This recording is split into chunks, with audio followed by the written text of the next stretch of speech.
how's it going, guys? My name is Zach with the Movie Castle, and today we're going to take a look at a brand new Halloween horror movie, and that is Totally Killer. This just came out October 6, 2023, and was made by Blumhouse Television and put out on Prime Video. This is directed by Nahnatchka Khan and stars Kiernan Shipka, Olivia Holt, and Charlie Gillespie. And this is a new entry in this kind of weird trend that's been happening lately of what if we took 80s classics and remade them as slasher horror comedies. It started out with Happy Death Day, and Happy Death Day was a pretty good film. That sense of maniacal energy when she kept dying over and over again and things got crazy and extreme. But yeah, Happy Death Day was a slasher remake of Groundhog Day. Later on, you'd get Freaky being a slasher remake of Freaky Friday. And now we have Totally Killer, which is a slasher remake of Back to the Future. Not 100% sure how this became such a big trend, but yeah, why not? You know, I'm sure they're going to remake more 80s classics as horror if these keep making money. Overall, I do want to say this one's good, though. I'm not the hugest fan of modern horror comedies, and mainly because I feel that horror should come first. And so much of the modern horror comedies, the comedy comes first, and it's these lame sitcom-y jokes that reference horror movies, and they quite often feel inauthentic. But this one, it's good. It still does lean heavier into the comedy and heavier into even more the adventure element than the horror element sometimes. But they do enough with the horror element. Things like recreating shots from Halloween give it a bit of authenticity. The fact that when the killer does show up, he's pretty hard to take down, and there is a bit of tension trying to fight him. He's even wearing this weird Max Headroom mask, which surprisingly does work. I mean, if Michael Myers can wear a Captain Kirk mask, then I guess why not, right? So it does work enough as a horror element. It is there. I do wish it was harder. I do wish it was more R-rated. I do wish it had more teeth. But so often when you get these things, they are inauthentic. And this one, again, not perfect, but it does enough to not shy me away.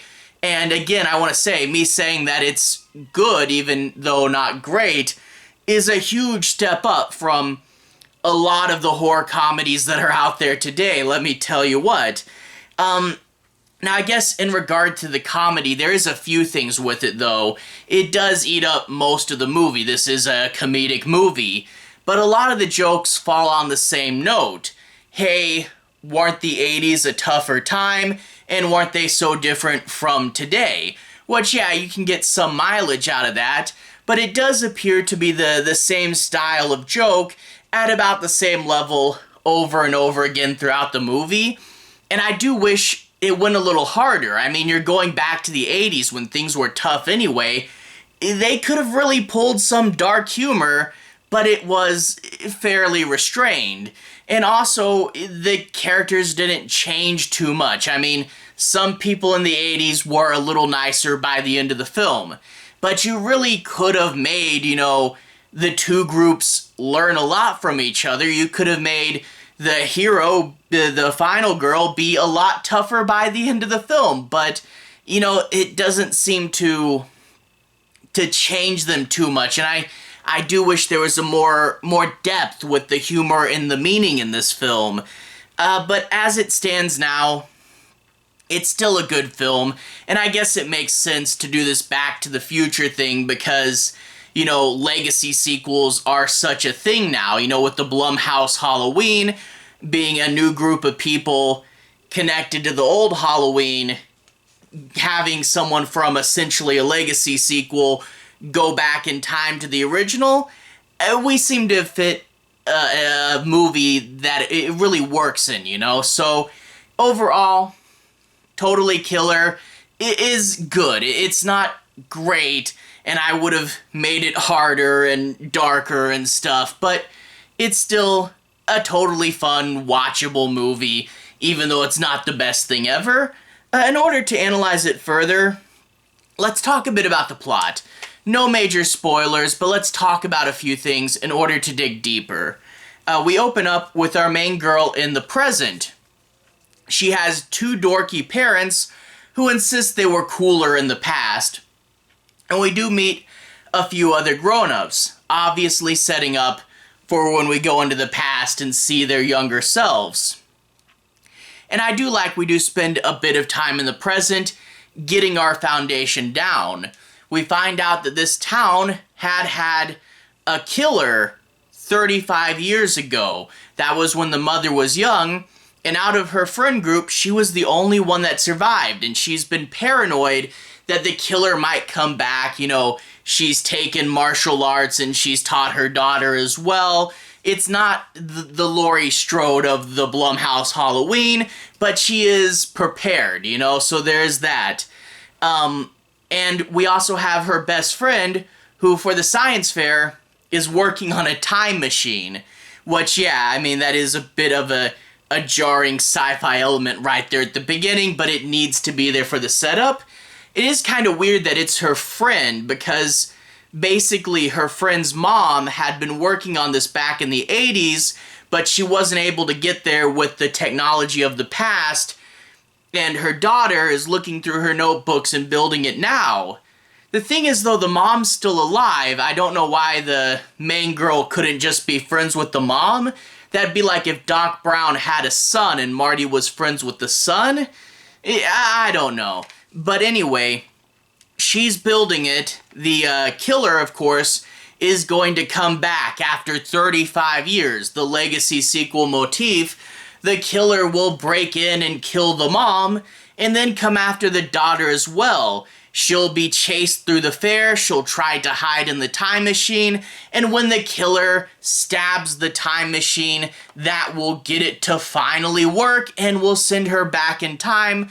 Of course, the dial was set to the day of the murders. There is... time travel in this movie is not perfect. They do this weird thing where they say that time flows simultaneously, so as things happen in the past, they change in the future and people have Mandela effect moments. I don't really know if we needed so much. I mean, it's not too much. It's just enough to be kind of weird that there are sections that still take place in the present. But whatever. You know, she's sent back in time to the 80s, and she has to try to stop the killing. You know, if she can catch the killer, won't kill her mom later on, and hey, probably can save a few friends along the way, right? So she goes to the school to try to look for her mom, and to her surprise, they just let her in after just a basic lie about being a Canadian exchange student, because people weren't as tedious about their records back then. And then she goes and meets her mom, who it turns out, yeah, her parents weren't dorks in the past, but they weren't nice either. Her mom is a real mean girl. And I do like how that was one of the themes of Back to the Future was, would I have liked my parents if I met them as kids in high school? But you had, in Back to the Future, the dad being a dork, and the mom being, you know, more than she says she was, but she wasn't really mean. But I do like, you know, where your mom will just come out and swear at you, you know, that's like, hey, guess what? Your parents really weren't saints. And that's where we get into a lot of the humor, and it is a lot of just, boy, 80s people were cruel, which, yeah, you know, you, again, could have pushed it into super dark territory, but we didn't go there. And again, a lot of the jokes are pretty similar, but she's going around and trying to stop things. You know, she has to infiltrate the friend group, and her best friend's mom has to try to rebuild the time machine, but things start to change pretty quickly. the general pacing of events is still there, but, you know, you'll change the specifics, so you don't know exactly what's going to happen, and she only knows so much about what happened back then anyway. And I think that is part of the reason why Happy Death Day did work out so much better, is you could really push the Happy Death Day concept and just have her die over and over and over again. You really leaned hard into that concept, but here you can only do so much, and it becomes telegraphed if she knows everything that's going to happen. So you can't really play with the I'm from the future concept as much as you could the surviving death concept in Happy Death Day. And I do think, yeah, if you went back in time and started to change things, you would have a ripple effect that would spread farther and farther out, which would make it harder and harder to predict events as they happen. So it makes sense, but it's just not as cool of a concept if you don't have so much of a lead, you know? But anyway, you do get some fun sequences.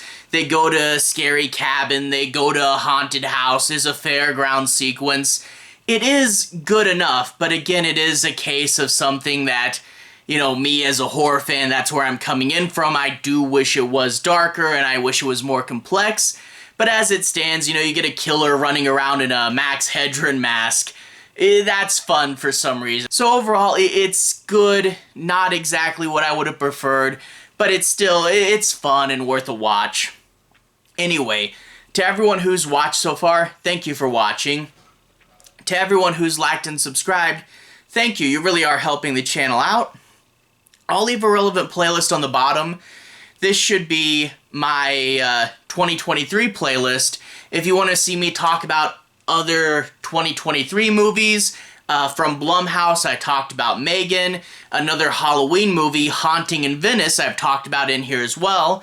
Anyway, have a good day. I'll see you guys again very, very soon. Relevant playlist on the bottom. Have a good day now.